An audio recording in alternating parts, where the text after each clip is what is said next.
So, I have a kind of embarrassing confession to make.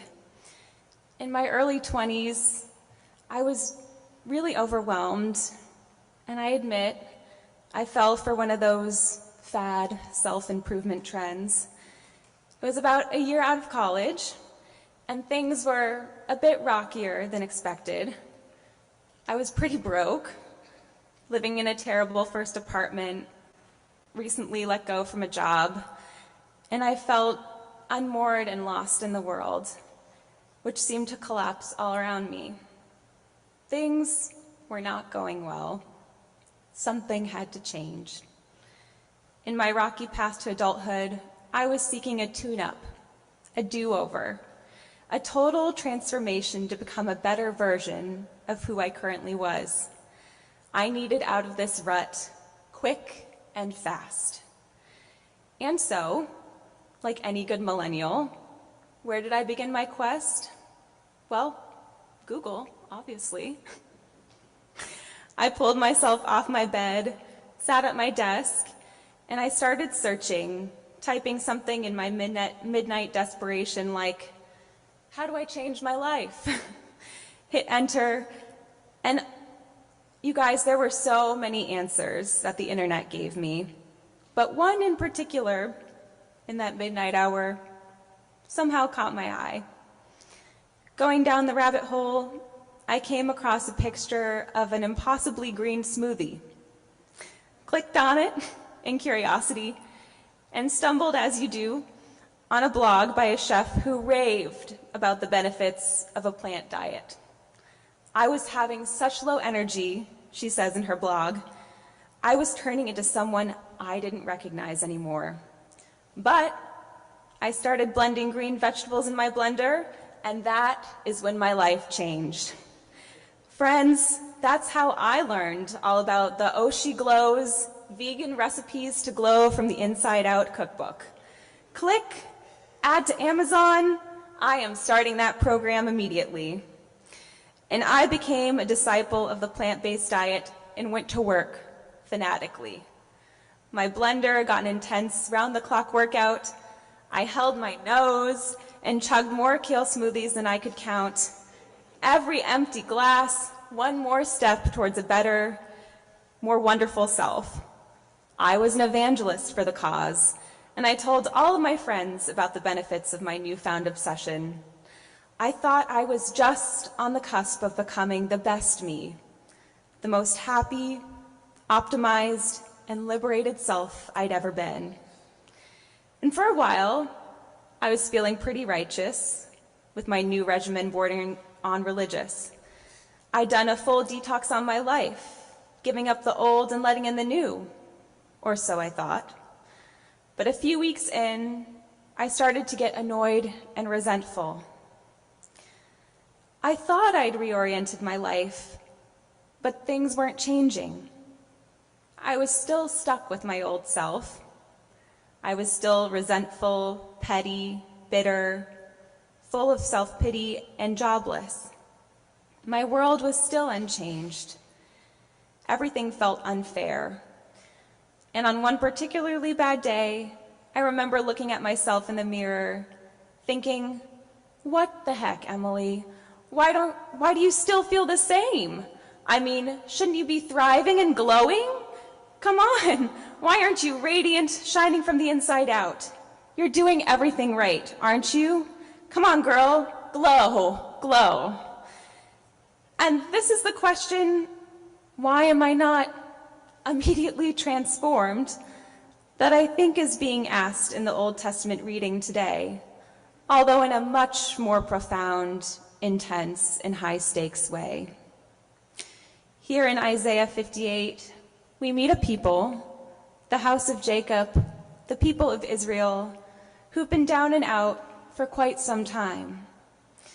After the Babylonian exile, Jerusalem still mostly a pile of rubble, God's people were forced to reside in Judah and were looking to rebuild a sense of collective identity and to begin the work of mending and restoration in a time of stark social, economic, and religious divisions. If anyone was in need of a profound glow-up, it was them. And they were trying every method they had in the books to get a dose of the divine, as verse 2 says, to get God on their side and win God's favor, to be blessed.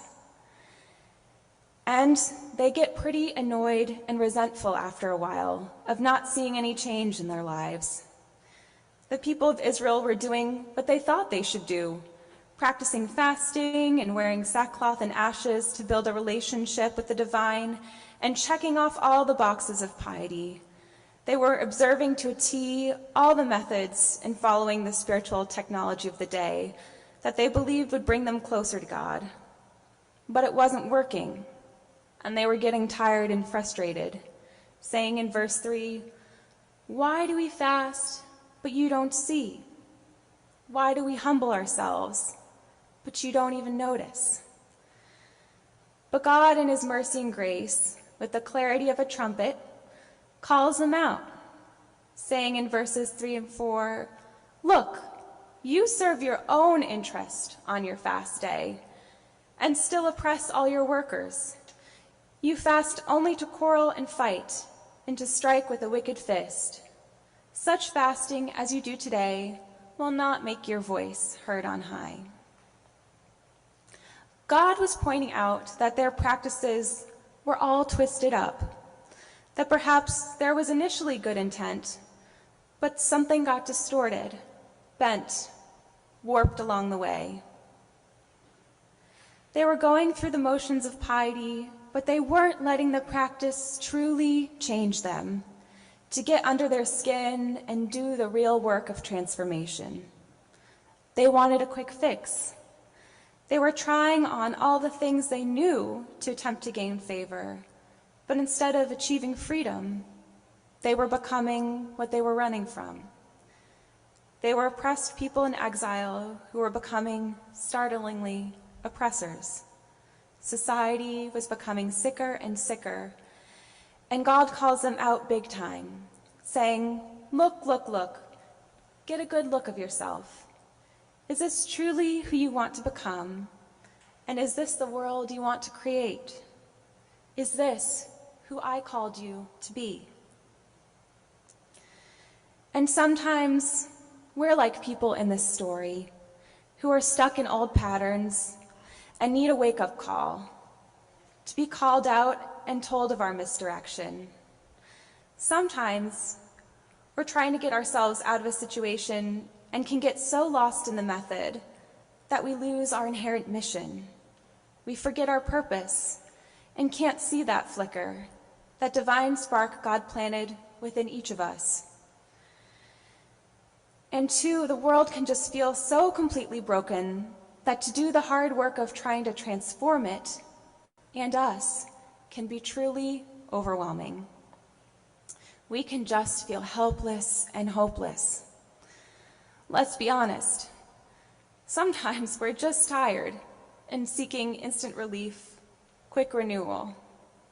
It's easier to just check off some boxes, go through the motions, to sleepwalk in our religious life. But spiritual work is deep, messy, and tough work. It is work, friends. True labor is challenging because it's so deeply relational. It's not just vertical work, spiritual self-improvement, solely between me and God work. It's also horizontal work. It's dive into the messiness of life with each other, whether you like it or not work. God explains that this is the work, the practice that's required of us, the effort that is truly life-giving. He wants us to co-create with him and each other, to live into his vision, his purpose, his calling of liberation, not just on the individual level, but for us all. To do the real labor of love and service in our community, to not just feed ourselves, but as the prophet Isaiah says, to share our bread with the hungry, to bring the homeless poor into our house, and when we see the naked, to cover them. And in a world that can be so individualistic, this is pretty radical stuff. to reach outward rather than inward, to sacrifice comfort for the good of our neighbor. Individual and collective liberation requires incredible courage, sacrifice, and faith to loose the bonds of injustice, to undo the straps of the yoke, and to let the oppressed go free. And I admit it can be daunting to even know where to start, to begin in accomplishing such a high goal. And friends, trust me, I wish there was a shortcut, a straightforward recipe, a 1, 2, 3 formula I could offer us that we could easily whip up, where if we just follow some steps and throw all of our ingredients in a blender, there'll be something transformative on the other side, a tonic that will fix all of our ills and do the heavy lifting for us. If only it were that simple. Trust me, Smoothie Girl found that out the hard way. But this I do know. Together with creativity and God's help and truth as the main and essential ingredient, I truly believe we as a community at Hyde Park Union Church can discern the path forward and accomplish great things, even if it feels impossible and insurmountable. It will require hard work, ingenuity, and radical faith, but we can lighten the load and the burden this world is carrying, bit by bit, by leaning into God and making Him the center. In the face of racism, poverty, injustice, homophobia, gun violence, the list of yokes, of bonds, and of oppression in our society goes on, and we can be overwhelmed, but I believe we can truly change this world through partnering with God's truth in the work of revision with God's vision. Your life, my life, our life depends on it. The great Black theologian James Cone sums it up best when he says, "Indeed, our survival and liberation depends upon our recognition of the truth when it is spoken and lived by the people. If we cannot recognize the truth, then it cannot liberate us from untruth. Truth is divine action entering our lives, creating the human action of liberation."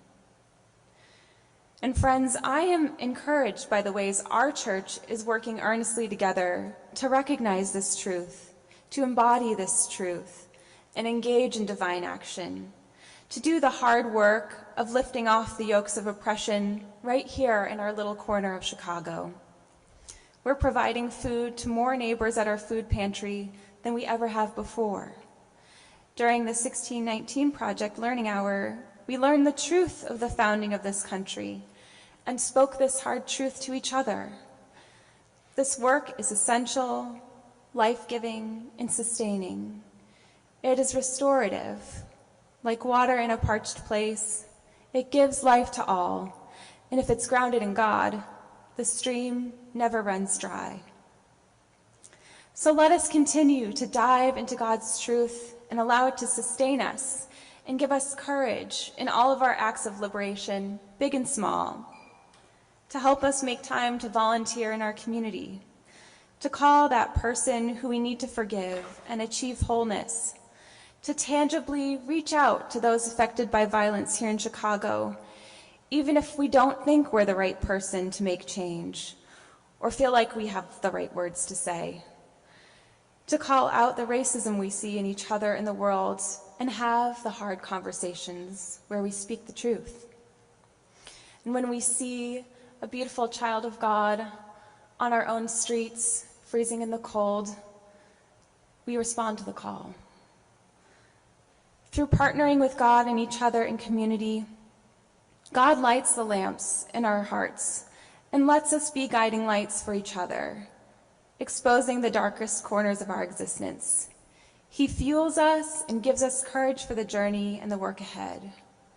For it is in the work of co-creation with God that our light shall break forth like the dawn and rise in the darkness, says the prophet in Isaiah, and our gloom will be like the noonday.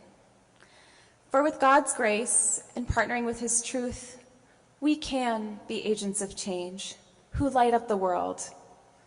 We can be a flame that catches fire and is unstoppable, that no one can snuff out. So let's let our light continue to glow up, to shine so brilliantly before others that it is unmistakable where our light comes from. For God's truth is our liberation, and this revelation will change us and the world from the inside out. We can be repairers and restorers of ourselves and our community and can build something beautiful. We can, even when we live in a world that wants to say we can't enact real change. I believe in us. More importantly, God believes in us. We can do it. So shine on, church, shine on. Glow, glow, glow, and don't hold back your light. Amen.